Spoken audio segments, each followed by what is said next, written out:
Do you favor the current role of the United Nations in world affairs, and should the U.S. withdraw from this body? That's a good question. Next question.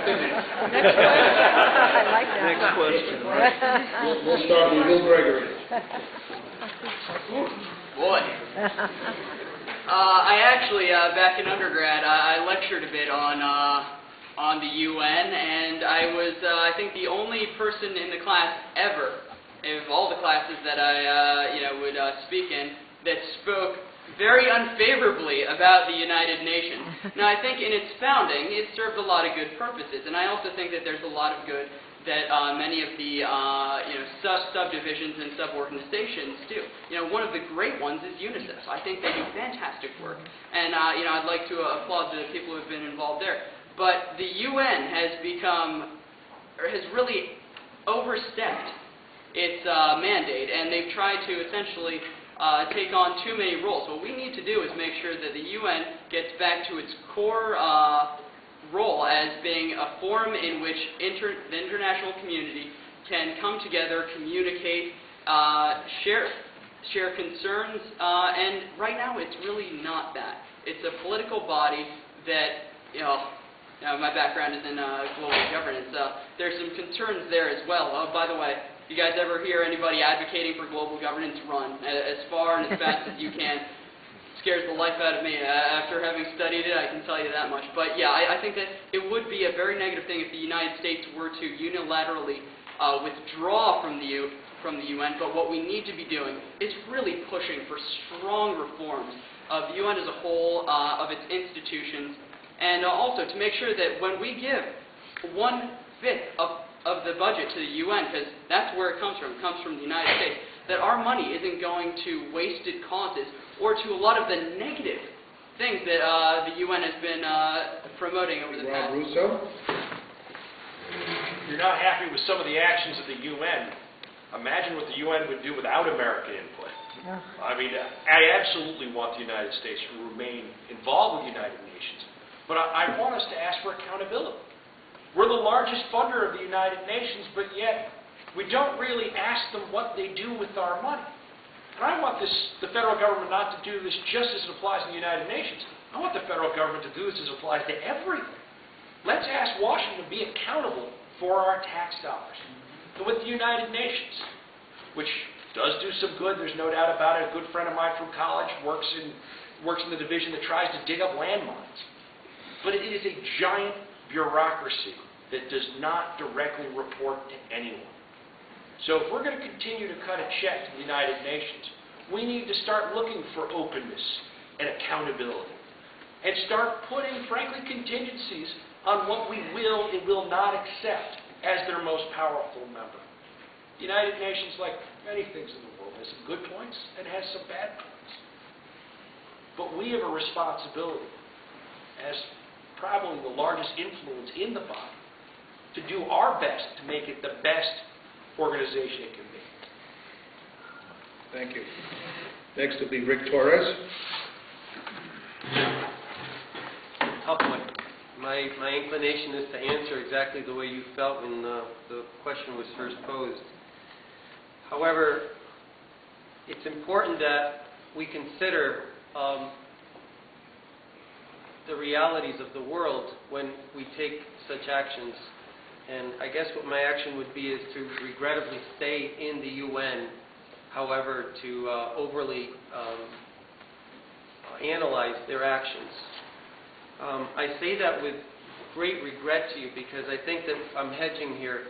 I believe that the UN is mostly made up of tyrants, and that when we say that the UN doesn't report to anyone, I slightly disagree. I think it reports more to tyrants than it does to free countries, given that there's fewer free countries than there are tyrants in the world. But on the other hand, great conflicts in the world must be talked about in a place. So to do that, we can certainly provide them the venue.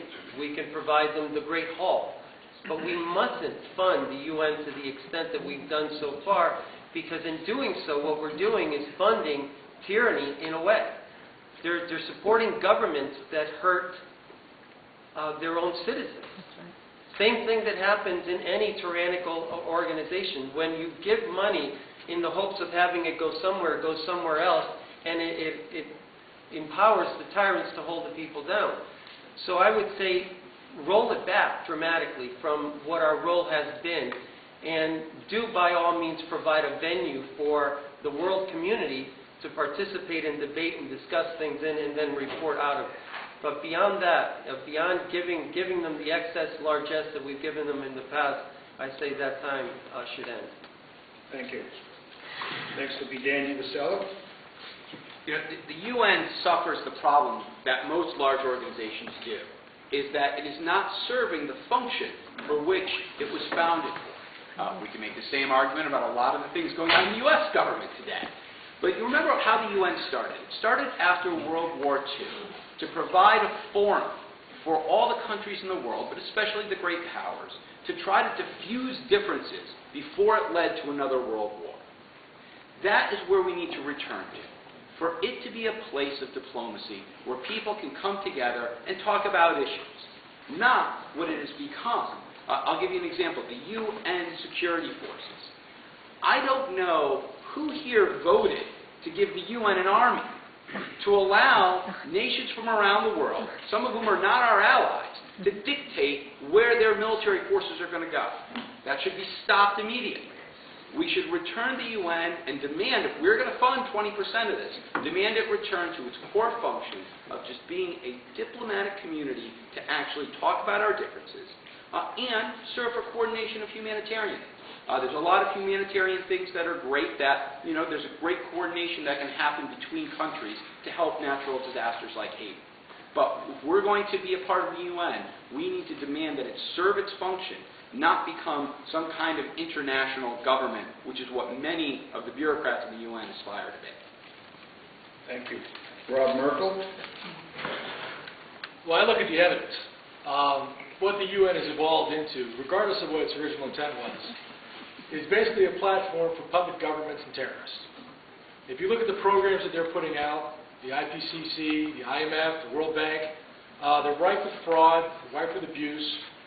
We're basically a piñata. And if you look at all the world conflicts, who's the one that goes in and saves the other countries?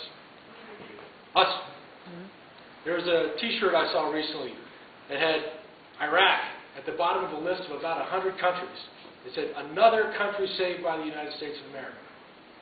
Tell me where the UN adds to our safety, adds to our standard of living. What they're trying to do is undermine our sovereignty by getting us to be subjugated to world law, which basically will take away our Constitution. Something our personal government's trying to do all by themselves. We don't need a foreign body to do this for us.